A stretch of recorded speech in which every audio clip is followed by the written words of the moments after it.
सबसे पहले मुस्लिम समाज के लोगों से हर एक मस्जिद के बाहर मेरे ख्याल से नमाज के बाद कोई एक दिन में एक नमाज तय कर ली जाए।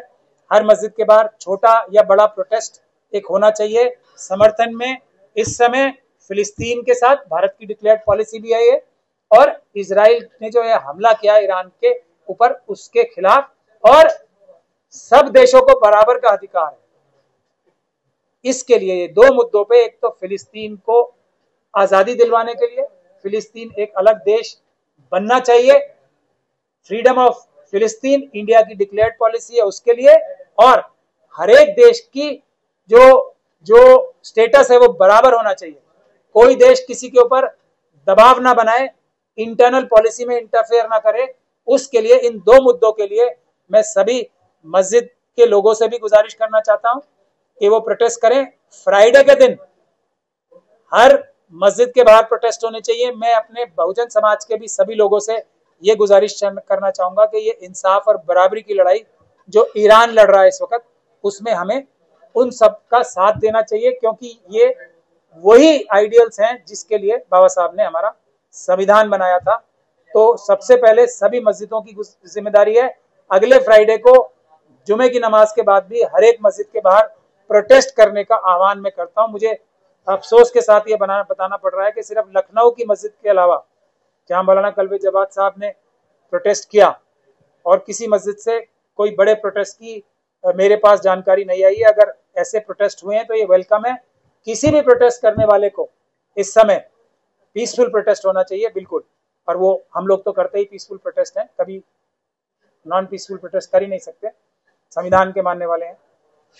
कोई भी प्रॉब्लम आती है तो हम उसे लीगल मदद देने को तैयार हैं, बिल्कुल निडर होके। देश के लिए, हमारे देश के संविधान से सीख के, बाबा साहब के संविधान से सीख के ही बहुत सारी दुनिया के देशों में ये वैसे संविधान बने हैं। और यूएन की भी जो रूह है ना, वो बाबा साहब के एक वोट के अधिकार के ऊपर ही निर्धारित है। एक वोट का अधिकार सबके पास होना चाहिए। तो ये प्रोटेस्ट करने की भी जिम्मेदारी भारत देश की है। पूरे दुनिया में बड़े बड़े प्रोटेस्ट हो रहे हैं। अगर हम इन प्रोटेस्ट के द्वारा कुछ तो कर पाएंगे, एक तो उन फिलिस्तीन के मजलूमों के साथ खड़े होने के लिए, और ईरान जो पूरी दुनिया के मजलूमों के लिए इस समय रिप्रेजेंटेटिव है उनके लिए जो हमारा मिनिमम कंट्रीब्यूशन हो सकता है वो हम कम से कम पीसफुल प्रोटेस्ट करके तो करें ही। इसमें कोई किसी को कोई परेशानी, नाजायज कानून के विरुद्ध जाके पुलिस या प्रशासन से परेशानी आती है तो हमारे ऑफिस से संपर्क करें, हम उसे पूरा सहयोग करेंगे। हमें, और मैं समझता हूँ ईरानी तो बहुत समझदार लोग हैं, उन्हें ये गलतफहमी नहीं है कि जैसे इजराइल ने जो गलती की थी पहले दिन के बाद उन्होंने ऐसा समझा कि हमने सारी दुनिया फतेह कर ली, तो ईरान वो गलती नहीं करेगा, क्योंकि युद्ध है ये, कोई भी कभी भी भारी पड़ सकता है और कोई भी कभी भी कमजोर पड़ सकता है। देखिए, ईरान ने और फिलिस्तीनियों ने खास तौर पे बहुत सब्र का और पेशेंस का मुजाहरा किया। आज से नहीं, 50 साल से ज्यादा से, 50 साल से ज्यादा से जो, और इजराइल चाहता ही यही है। इसीलिए ईरान जो है उसकी दो वजह है जो वो उतने हमले नहीं कर रहा, वरना इजराइल जो देश है वो ईरान जो क्षमताएं उनके पास हैं खत्म करने की भी क्षमता उनके पास है। जो डेथ टू इजराइल और डेथ टू अमेरिका बोला जाता है वो एक सिंबॉलिक बात है। इजराइल से मतलब ज़ायनिस्ट सोच का है, अमेरिका से मतलब फिर ये है ईरान क्लस्टर बम क्यों छोड़ रहा है? देखिए, क्लस्टर संधि के खिलाफ है, युद्ध के खिलाफ है, युद्ध के नियमों के खिलाफ है, तो वो ऐसा धोखा क्यों कर रहा है? देखिए, मैं आपसे सबसे पहली बात तो ये कह रहा हूँ, दुनिया के साथ ईरान ने कभी धोखा नहीं किया और अभी भी नहीं किया। अभी क्योंकि सबसे पहले हमला किसने किया ये बात हम भूल ही गए कि अभी किया क्या था इजराइल ने। पाबंदी है तो परमाणु हथियार क्यों बना रहा है? मैं बना रहा है, लेकिन ईरान मना कर रहा है। IAEA जो है ना, जो इस चीज की बॉडी है, वो मना कर रही है कि वो हथियार नहीं बना रहे हैं। 3 साल तक तो बिल्कुल उनके पास क्षमता ही नहीं है। ये IAEA की लेटेस्ट रिपोर्ट है। तुलसी गाबार्ड साहिबा जो डायरेक्टर हैं इंटेलिजेंस की अमेरिका में, मार्च के महीने में उन्होंने ये कहा है कि ईरान के पास कोई क्षमता नहीं है, ना वो इस तरफ जा रहा है। और सबसे बड़ी गारंटी है इजराइल, पूरी दुनिया के पास आयतुल्लाह खमीनी साहब का फतवा ईरान को बनाने में मुझे नहीं लगता कि 2 दिन से ज्यादा कोई परमाणु बम लगेंगे। ये मेरा अपना विश्लेषण है 2 दिन 48 घंटों से ज्यादा उन्हें कम से कम 100 के करीब वो हथियार एटॉमिक बना सकते हैं, लेकिन उनके सामने ये जो सबसे बड़ी रोक है वो फतवा है अयतुल्लाह ख़ुमैनी साहब का। और उसके बाद उन्होंने आज तक भी किसी भी यूएन चार्टर का वायलेशन नहीं किया है। इजराइल ने कोई ऐसा यूएन चार्टर या यूएन की डायरेक्शन नहीं है जिसको फॉलो किया हो क्या।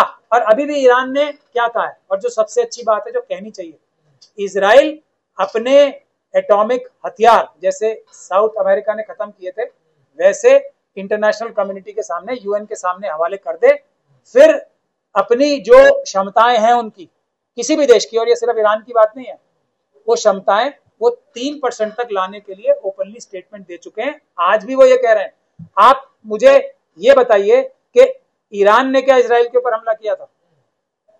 क्या ईरान ने कभी भी ये कहा है कि हम अयतुल्लाह उनके हेड ऑफ द स्टेट को मार देंगे? क्या कभी भी, जैसे ट्रम्प साहब कह रहे हैं ना कि हम अयतुल्लाह ख़मीनी साहब को मार देंगे, क्या उन्होंने कभी भी ऐसा कहा है? इन सब प्रोवोकेशंस के बावजूद भी क्या ईरान ने, उनके पास क्षमताएं नहीं है क्या? सारे के सारे उनकी टॉप साइंटिस्ट अस्पतालों को तो निशाना बना रहा है ना, देखिए। नहीं, बिल्कुल नहीं बनाया, अभी तक नहीं बनाया। आगे क्या होगा मैं कह नहीं सकता। ईरान ने साइंटिस्ट मारने की उनके पास भी पावर थी, लेकिन उन्होंने लोग नहीं मारे, उनकी संस्था को, बिल्डिंग को गिराया, नुकसान किया उनकी साइंटिफिक टेक्नोलॉजी का, लेकिन आदमियों को, हेड ऑफ द जो उनके साइंटिस्ट थे, नहीं मारा। मोसाद में चाहते तो वो मोसाद के चीफ को भी मार सकते थे ना, नहीं मारा। तो ये कंपेयर हमें करना पड़ेगा। और धोखाधड़ी से तो बिल्कुल नहीं मारा। मार नहीं मारा है, मारना नहीं चाहता। नहीं, देखिए अभी जो निकल के सामने आ रहा है, आयरन डोम तो अब खत्म ही हो चुका है। बिल्कुल यही कहा जा रहा था ना, जो इजरायली वहां से छोड़ के जा क्यों रहे। सबसे बड़े इस वक्त जो यहूदी कम्युनिटी के लोग हैं ना, जो ज़ायनिस्ट नहीं है, वो अपने आप को सबसे बड़ा धोखे में महसूस कर रहे हैं, क्योंकि वहां जाने की पहली गारंटी क्या थी कि आप, ये घर है फिलिस्तीनियों के, ये जैतून के बाग हैं, ये आपके, आप जाओ मार पीट के ले लो और हम आपके साथ खड़े हैं, आप आराम से रहोगे। आयरन डोम है, ईरान का एक छोटे से छोटा मिसाइल भी अंदर आ ही नहीं सकता। तो ये धोखाधड़ी तो उनके साथ हुई है ना, तो वो छोड़ के जाना चाहते हैं और ईरान उन्हें रास्ता दे रहा है।